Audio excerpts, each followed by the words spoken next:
ऐतिहासिक शहर टिहरी डूबना शुरू हो गया है। टिहरी के कई हिस्से पानी में डूब गए हैं।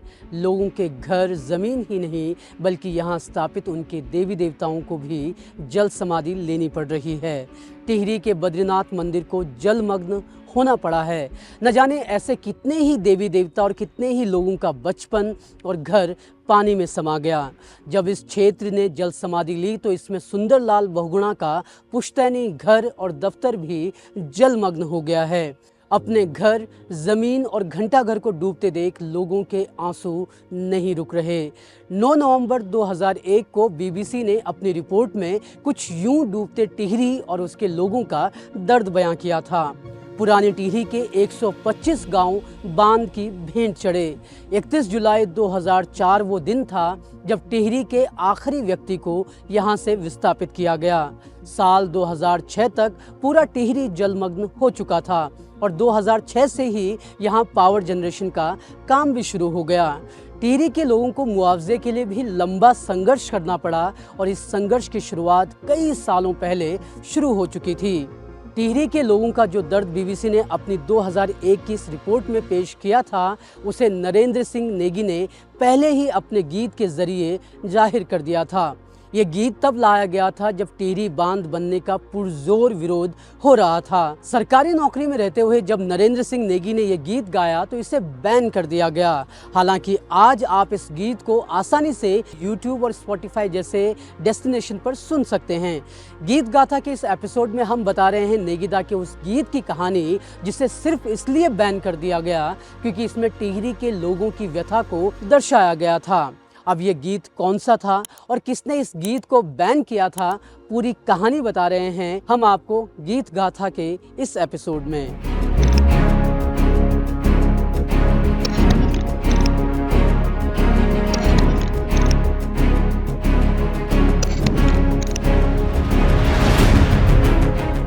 टिहरी बांध के लिए पुरानी टिहरी भले ही 2004 में जलमग्न हुई, लेकिन इसकी शुरुआत 1949 से ही हो गई थी। 1949 ही वो साल था जब पहली बार टिहरी बांध की संकल्पना को गढ़ा गया। इसके बाद 1972 में योजना आयोग ने इसे हरी झंडी दी और इस तरह 1978 में टिहरी बांध का काम शुरू हो गया था। टिहरी के आम लोगों को पता था कि भागीरथी नदी पर इस बांध के बनने का मतलब है कि ये उनके घर, जमीन और बाजार सब छीन लेगा। उनके पुश्तैनी मकान, उनका बचपन सब इस बांध की चपेट में आकर डूबने वाला था।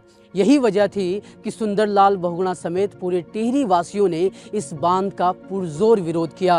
उन्होंने लंबी लड़ाई लड़ी और टिहरी वासियों की इस लड़ाई में नरेंद्र सिंह नेगी भी शामिल हुए।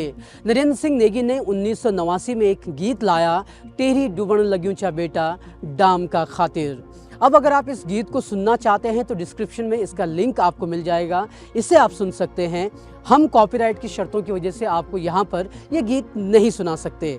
खैर, ये गीत बैन क्यों और किसने किया वो बताने से पहले जान लेते हैं कि इस गीत में था क्या। नरेंद्र सिंह नेगी ने इस गीत को ऐसे समय पर लाया था जब टिहरी बांध को लेकर विरोध प्रदर्शन लगातार हो रहे थे। 1980 का वो दशक था जब टिहरी बांध बन ही जाएगा इसकी गारंटी नहीं थी, क्योंकि लगातार हो रहे धरना प्रदर्शन की वजह से बांध का काम बार बार रुक जाया करता था। विरोध प्रदर्शन में जुटे लोगों ने कोर्ट का दरवाजा भी खटखटाया था।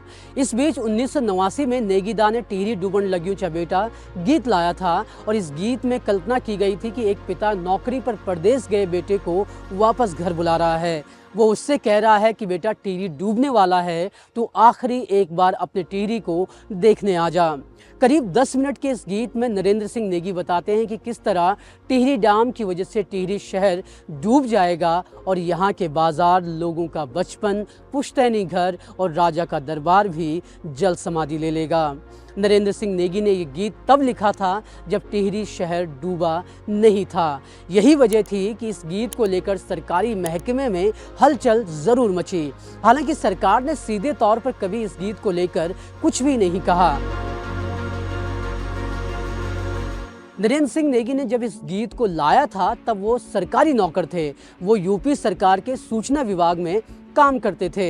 ऐसे में नरेंद्र सिंह नेगी ने ये गीत गाकर काफ़ी रिस्क लिया था। उत्तराखंडी संगीत पर अध्ययन करने वाले स्टीफन फियोल अपनी किताब recasting folk in the Himalayas में इस गीत का जिक्र करते हैं। स्टीफन लिखते हैं, भले ही इस गीत में कोई राजनीतिक पक्ष यानी पॉलिटिकल स्टैंड नहीं लिया गया था, लेकिन इसे बांध विरोधी मुहिम के सपोर्ट में गाया गया गाना बताया गया था। स्टीफन बताते हैं कि इसका परिणाम ये हुआ कि ये गीत ऑल इंडिया रेडियो में बैन कर दिया गया। बता दें कि 1990 का ये वो दौर था जब उत्तराखंड के ज़्यादातर गायक कैसेट्स निकालने के साथ ही ऑल इंडिया रेडियो पर भी गाया करते थे और दूर दराज के इलाकों में पहुंचने के लिए रेडियो ही या फिर कहें ऑल इंडिया रेडियो ही एक साधन था। ऐसे में भले ही सरकार ने सीधे तौर पर नरेंद्र सिंह नेगी के इस गीत को लेकर कड़ा रुख नहीं अपनाया, लेकिन उसने अप्रत्यक्ष तौर पर जरूर इस गीत को रोकने की कोशिश की। ऑल इंडिया रेडियो ने नरेंद्र सिंह नेगी के इस गीत को भले ही बैन कर दिया था, लेकिन नेगी दा ने इस गीत को गाना बंद कभी नहीं किया। वो जहां मौका मिलता इस गीत को जरूर गुनगुनाते। 2001 में हुए पौड़ी शरदोत्सव में भी इस गीत को उन्होंने लोगों के सामने गाया। बाद में इस गीत को नेगी दा के एल्बम ठंडो रे ठंडो में भी शामिल किया गया। 2004 में आए इस एल्बम में इस गीत ने खूब धूम मचाई थी। ये वो वक्त था जब टिहरी बांध लगभग डूब चुका था। इसके बाद यही गीत 2010 के आसपास रामा कैसेट से रिलीज किया गया और इस बार नरेंद्र सिंह नेगी ने इस गीत को बसंत ऐगे एल्बम में शामिल किया। ऑल इंडिया रेडियो ने भले ही इस गीत को बैन कर दिया था, लेकिन यह गीत फिर भी लोगों तक पहुंचने में कामयाब रहा। यह गीत टिहरी के लोगों के दर्द को बयां करने का एक बड़ा साधन बन गया। इस गीत को सुनकर टिहरी की महिलाओं और बुजुर्गों की आंखों से आंसू छलक उठते थे। इस गीत ने टिहरी बांध के डूबने से पहले ही यहाँ के लोगों के दर्द को उकेर दिया था। बाद में नरेंद्र सिंह नेगी ने डूबती टिहरी की यादों को एक और एल्बम में गाया था। मेरी टिहरी नाम से आए एल्बम में नरेंद्र सिंह नेगी के अलावा दूसरे कई गायकों को शामिल किया गया था। टी सीरीज कंपनी से आए इस एल्बम में टिहरी की याद में सब गाने गाए गए थे। नेगी दा के अलावा रोहित चौहान, गजेंद्र राणा ने भी टिहरी बांध को लेकर गीत लिखे हैं। गजेंद्र राणा ने अपने सबसे हिट एल्बम लीला घस्यारी में टिहरी को लेकर गीत शामिल किया था। आज भी नरेंद्र सिंह नेगी का ये गीत टिहरी वासियों की आंखों में आंसू ला देता है। इस गीत में जिस तरह टिहरी का जिक्र किया गया था, उससे आज भी टिहरी वासी अपने शहर की पुरानी यादों में पहुंच जाते हैं। सरकारी नौकरी में रहते हुए नरेंद्र सिंह नेगी ने उत्तराखंड आंदोलन के गीत भी लिखे थे। तब नेगी दा को डीएम ने तलब कर दिया था। और क्या है वो पूरी स्टोरी, कैसे नेगी दा ने समाज के मुद्दों को अपने गीतों में शामिल किया, इन सब सवालों का जवाब दे रहे हैं खुद नरेंद्र सिंह नेगी जी। देखिए नेगी दा के साथ हमारा ये खास इंटरव्यू और गीत गाथा के इस एपिसोड में आज बस इतना ही। अगले एपिसोड में फिर एक नया गीत लेकर आएंगे और उसकी कहानी आपको बताएंगे। तब तक अगर आपके पास कोई सुझाव या राय है तो हमें कमेंट बॉक्स में ज़रूर बताएं। इसके साथ ही अगर आपको हमारा काम पसंद आता है तो हमारे चैनल को लाइक, शेयर और सब्सक्राइब करना ना भूलें, क्योंकि यहाँ पर उत्तराखंड की बात होती है। धन्यवाद।